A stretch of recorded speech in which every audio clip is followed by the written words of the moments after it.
Tax gap جو ہے یہ ریسورسز کا وہ ڈفرنس ہے جو کسی اکانومی کا پوٹینشیل ہے یا کسی ٹیکس اسٹرکچر ایڈمنسٹریشن کا پوٹینشیل ہے ٹیکس کلیکٹ کرنے کا، اور جو ایکچولی وہ ٹیکس کلیکٹ کرتی ہے، جو ٹیکس کلیکٹنگ آرگنائزیشن ہے. So it is a gap اور is the difference between tax owed and tax collected اور پیڈ، یا اس کو ہم کہیں گے the difference between potential and actual tax revenue, یعنی جو آپ ایکچولی کلیکٹ کر سکتے ہیں پوٹینشیل ہے، اور جو ایکچولی ہوتا ہے یہ ٹیکس گیپ ہے. پاکستان میں یہ ٹیکس گیپ جو ہے یہ پوٹینشیل جو ہے گورنمنٹ کا وہ ہے تو زیادہ، لیکن بہت کم ٹیکس کلیکٹ ہوتا ہے. اس کا مطلب یہ ہے کہ everybody does not file returns according to the لا.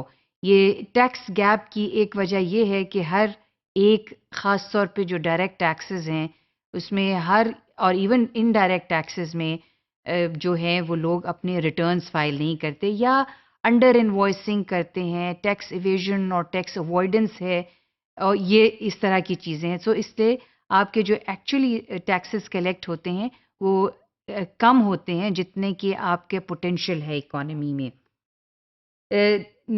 اور انڈر رپورٹنگ، جیسے میں نے کہا کہ اس میں نان فائلنگ اور انڈر رپورٹنگ ہے. لاء میں بہت سی گنجائش بھی ہوتی ہے، لیکن کچھ لوگ ویسے ہی ٹیکس کو فائل نہیں کرتے ہیں. اس کے علاوہ ایگزیمپشنز، جو سب سے ایک چیز بہت ہمارے ہاں فریکوینٹلی دیکھی جاتی ہے، وہ ٹیکس ایگزیمپشن ہے. ایک اسٹیچوٹری ریگولیٹری آرڈر ہوتا ہے گورنمنٹ کا جس کو SRO کہا جاتا ہے. اس میں بہت سی ایگزیمپشنز دی جاتی ہیں، چھوٹ دی جاتی ہے ٹیکسز کی اگر یہ آرڈر گورنمنٹ پاس کر دے. تو چونکہ بہت سی لابنگ ہوتی ہے، اس میں بڑے پاورفل اور ویسٹڈ انٹرسٹ گروپس جو ہیں ان کے انٹرسٹ ہوتے ہیں، فائنینشیل اینڈ اکنامک انٹرسٹ ہوتے ہیں، وہ پریشرائز کرتے ہیں گورنمنٹ کو تھرو آل مینز کہ ان کو کسی طرح سے چھوٹ جو ہے مل جائے. سو ایک اس کی وجہ پاکستان میں جو ہے وہ ایگزیمپشنز انڈر SRO ہے، خاص طور پہ سیلز ٹیکس، انکم ٹیکس اور کسٹم ڈیوٹیز میں. تیسری اس کی وجہ جو ہے وہ یہ ہے کہ ہمارا ٹیکس بیس جو ہے وہ نیرو ہے، وہ براڈ ٹیکس بیس نہیں، یعنی جو فائلرز کی جتنی تعداد ہونی چاہیے اتنی اس سے کم لوگ جو ہیں ریٹرنز فائل کرتے ہیں، یعنی ٹیکس نیٹ سے باہر ہیں. اس ٹیبل کو اگر ایگزامن کریں، یہ ایک اسٹڈی ورلڈ بینک نے کی تھی 2009 میں. اس کے بعد بھی دوسری اسٹڈیز بھی ہوئیں کہ پاکستان میں ٹیکس گیپ کو میجر کیا جائے کہ وہ کتنا ہے. تو پاکستان میں ٹوٹل جو ٹیکس گیپ ہے وہ 796 بلین. اگر آپ اس فگر کو دیکھیں یہ 796 بلین ہے. اور پاکستان کا جو آپ نے یہ دیکھا ہی ہے جو ڈفرنس ہے between revenues generated and expenditure, وہ 366.6 بلین روپیز ہے.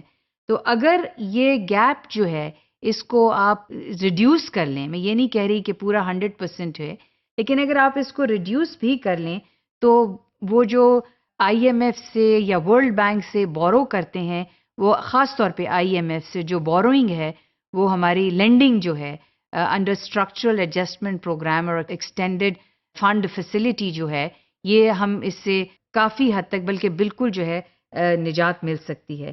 لیکن اس کی کیا وجوہات ہیں کہ جو یہ ٹیکس گیپ اسٹڈی اور اسٹڈیز نے جو ہے انہوں نے بھی اس ٹیکس گیپ کا اشارہ کیا. تو ڈائریکٹ ٹیکسز میں یہ ٹیکس جو ہے وہ 588 بلین ہے، اور انڈائریکٹ ٹیکسز میں 208 بلین ہے. تو زیادہ جو ٹیکس گیپ ہے یا زیادہ جو لوگ ٹیکس کو چوری کرتے ہیں، یا ایوائڈنس ہے یا ایویژن ہے، وہ ڈائریکٹ ٹیکس کے بیچ میں ہے. اور انکم ٹیکس اور بزنس انکم ٹیکس جو ہے وہ سب سے زیادہ آپ اس کی جو ہے فگرز جو دیکھ رہے ہیں. تو اس میں ٹیکس آڈٹ کی اور ٹیکس انویسٹیگیشن کا ایک بڑا کمپریہنسو جو ہے اس کو ہونا چاہیے تاکہ اس ٹیکس گیپ کو ریڈیوس کیا جائے. یہ ٹیکس گیپ جو ہے اس کو ریڈیوس کیا جا سکتا ہے اور اس کے بہت سی میجرز ہیں. سب سے پہلے جو ایک اہم چیز ہے کہ انکم ٹیکس ریٹرنز جو ہیں وہ فائل کیے جائیں. گورنمنٹ نے ریسنٹلی کچھ ریفارمز کیے ہیں اور اس ریفارمز میں یہ ہے کہ اگر آپ انکم ٹیکس فائلر ہیں تو آپ کو بہت سے بینیفٹس ملتے ہیں ان پرچیزنگ پراپرٹی اور ان بائنگ اور سیلنگ یور پراپرٹی، کیونکہ یہ زیادہ پراپرٹی کا بائنگ اور سیلنگ ہائر انکم گروپ کرتے ہیں. تو لہٰذا یہ ایک گورنمنٹ نے اور سارے انکم ٹیکس فائلر کی اب آن لائن نام جو ہے وہ موجود ہیں. آپ کہیں بینک سے لون لیتے ہیں یا آپ کہیں گاڑی کسی سے پرچیز کرتے ہیں، کسی ڈیلر سے نئی کار پرچیز کرتے ہیں، and if you are a filer you get a rebate in your C V T tax جو ہے اس میں کیپٹل ویلیو ٹیکس جو ہے اس میں آپ کو ریبیٹ ملتا ہے.